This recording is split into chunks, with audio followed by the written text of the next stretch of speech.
Alors, maintenant que vous avez pu faire une semaine complète, que vous avez fait une revue de semaine et que vous avez fait le bilan de la semaine, eh bien vous pouvez passer au plan de la semaine suivante. Donc c'est une double page. Ici j'ai pris page 54-55. C'est une double page qui vous permet d'organiser, d'anticiper la semaine prochaine. Alors cette double page, comment elle s'utilise? Vous avez dans le premier point, vous avez deux cases. En fait, on a tout séparé en deux cases, ce qui vous permet de voir d'un côté le domaine pro, les tâches que vous allez vouloir faire au domaine pro, et domaine perso à droite, ou autre, hein, si vous avez un autre domaine particulier que vous voulez suivre. En fait, là-dedans, vous allez commencer à remplir, et peut-être qu'au moment où vous arrivez sur votre plan de semaine, c'est déjà un petit peu pré-rempli, puisque là, vous allez déjà avoir noté toutes les tâches que vous n'avez pas pu faire et que vous avez décidé de ne pas annuler, mais simplement de faire glisser sur la semaine suivante. Donc ça peut arriver que vous ayez déjà des choses ici. Essayez de ne pas les noter, sauf si vous en êtes certain, mais de ne pas tout de suite remplir les missions principales de la semaine. Ça, c'est vraiment pour choisir les 2 ou 3 éléments que vous voulez absolument avoir fait cette semaine.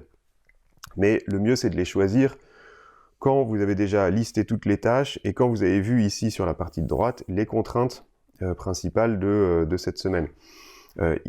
Pour remplir ici, ça c'est peut-être le premier truc qu'il faudrait faire, c'est jeter un petit coup d'œil à votre vue mensuelle. Ici, vous voyez les gros plots, par exemple, le week-end étant en déplacement à Paris, bah, c'est important de le savoir parce que vous n'allez pas forcément pouvoir faire les mêmes choses qu'habituellement. Vous n'allez pas avoir autant de temps de disponible, ou peut-être plus, au contraire, si vous y allez en train, vous allez avoir beaucoup de temps dans le train, donc vous allez pouvoir décider de ce que vous allez mettre là, etc. Donc ça peut vous servir à ça.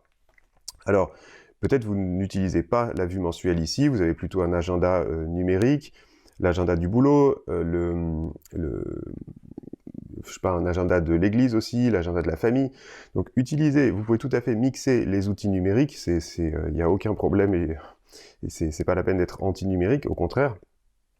Mais reportez ici ce qui est vraiment important et qui va vous aider à planifier votre semaine.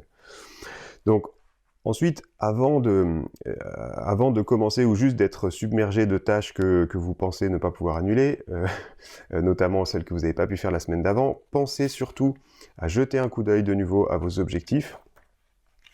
Donc page 7, vous avez les objectifs que vous êtes fixés pour le trimestre, et relisez-les pour les avoir bien en tête, même si vous pensez les connaître, et prenez aussi 5 minutes pour relire le détail de ces objectifs. Pourquoi vous vouliez les faire? Pourquoi c'est important? C'est quoi les prochaines étapes?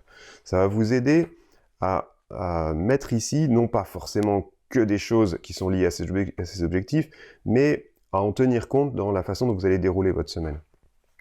Vous pouvez aussi, et je vous encourage de temps en temps, surtout au début, à revenir sur la semaine type. On en parlera dans d'autres vidéos, hein, vous verrez, on va parler de ça spécifiquement, des objectifs aussi, de comment les définir. Mais en tout cas, cette semaine type va vous aider à voir, dans une semaine normale, c'est quoi mes slots de temps sur quel sujet en fait.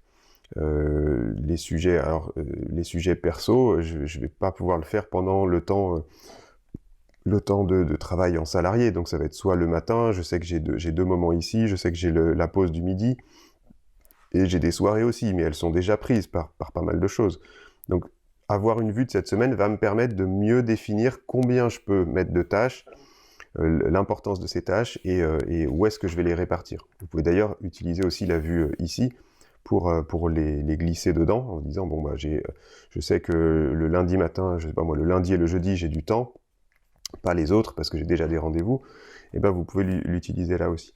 Alors juste sur cette vue de semaine, si vous regardez bien, il y a 3 divisions, donc ça permet d'avoir par exemple, hein, c'est à vous de voir comment ça vous aide, mais vous pouvez faire le matin, l'après-midi, le soir, ou vous pouvez ajouter des heures ici, donc je sais pas moi, de 8 à 12, de 12 à 16, et puis de 16, enfin, vous pouvez vraiment faire ce que vous voulez. L'idée c'était que ce soit libre. Vous pouvez aussi utiliser ça simplement pour écrire une petite liste de choses, hein. C'est pas forcément des heures, c'est à vous de voir. Voilà pour ça. Donc une fois que vous avez fait la liste ici de tout ce que vous voudriez faire, ou ce qui pourrait être fait dans cette semaine, eh ben, vous allez choisir dans ces listes les 2 ou 3 choses vraiment importantes que vous voulez faire. Et ça va vous permettre d'y revenir au fur et à mesure de la semaine, quand vous décidez, alors non, là c'est des semaines remplies, mais au fur et à mesure de la semaine, quand vous allez avoir du temps et quand vous allez surtout utiliser ce temps, vous allez pouvoir revenir ici pour cocher et voir qu'est-ce qui est fait, comment ça avance. Voilà. Évidemment, il faut que ça soit des choses concrètes, hein, des choses comme toutes les tâches que vous mettez, pas un truc un peu vague. Par contre, évidemment, là on parle de mission de la semaine, donc c'est pas forcément une tâche qui va être finie en un coup. Vous pouvez décider que cette semaine, il faut absolument terminer votre prédication pour dimanche, et bien ça, par exemple, ça va prendre peut-être 3 jours. Vous allez avoir besoin de plusieurs moments, de bloquer plusieurs moments pour pouvoir dire « ça y est, c'est fait, c'est terminé ». Donc là, vous pouvez noter des grosses choses qui vont définir plusieurs petites actions dans la semaine. Vous pouvez d'ailleurs commencer à remplir dans la semaine les missions principales. En faisant ce travail, vous pouvez déjà commencer et vous dire, bon, ok, donc la première fois, ça sera jeudi matin, hop, je le note ici. La deuxième fois, ça sera samedi matin, je le note ici. Comme ça vous pré-remplit vos pages de jour. Et enfin, il y a une partie ici que j'ai rajoutée récemment, qui est les réponses attendues dans la semaine. C'est-à-dire qu'il y a beaucoup de notre travail qui est en fait... qui dépend de personnes à qui on a posé des questions et qui doivent nous délivrer quelque chose, nous donner une réponse et qui va nous permettre d'avancer. Et il se trouve que très souvent, ces choses-là, ça reste dans une boîte mail, on attend et puis on n'a pas eu la réponse, mais on a oublié que la personne nous a pas donné la réponse, puis quand on voit que les trucs n'avancent pas, tout d'un coup on se réveille et on redemande à la personne ce qu'on pensait déjà... ce qu'on pensait être déjà terminé, mais en fait la personne a oublié, n'a pas vu le mail, ou etc. Donc ce que je fais, c'est que d'une semaine sur l'autre, je note les réponses attendues dans la semaine. Qui doit me répondre? Qu'est-ce que je lui ai demandé et quand il me l'a promis, ou alors quand je veux lui rappeler que j'en ai besoin. Donc ça, c'est en général des demandes où j'ai pas forcément eu un délai exact, mais je veux pas oublier que j'ai demandé et je vais pouvoir cocher en face ce que j'ai eu ou pas, ou ce que j'ai décalé à la semaine suivante. Évidemment, il peut y avoir un report comme pour les tâches, mais sauf que là, c'est pas des tâches de moi, c'est des réponses que j'attends. Voilà, ensuite, comme pour toutes les actions de journée, hein, vous allez avoir à la fin de la semaine la tâche aussi de vérifier que tout est coché. Donc soit c'est complètement supprimé avec la croix, soit c'est fait, soit c'est décalé. Et attention, si c'est décalé, ça veut donc dire que c'est déjà écrit ailleurs. Donc, une fois que tout est coché ici, et là vous voyez ça c'est un plan de semaine qui est terminé, tout est coché, tout est terminé, je n'ai plus besoin de regarder ici, il y a des choses qui ont été décalées plus loin, il y a des choses qui ont été annulées, et puis il y a des choses qui sont terminées. Voilà, c'est à peu près tout sur le plan de semaine.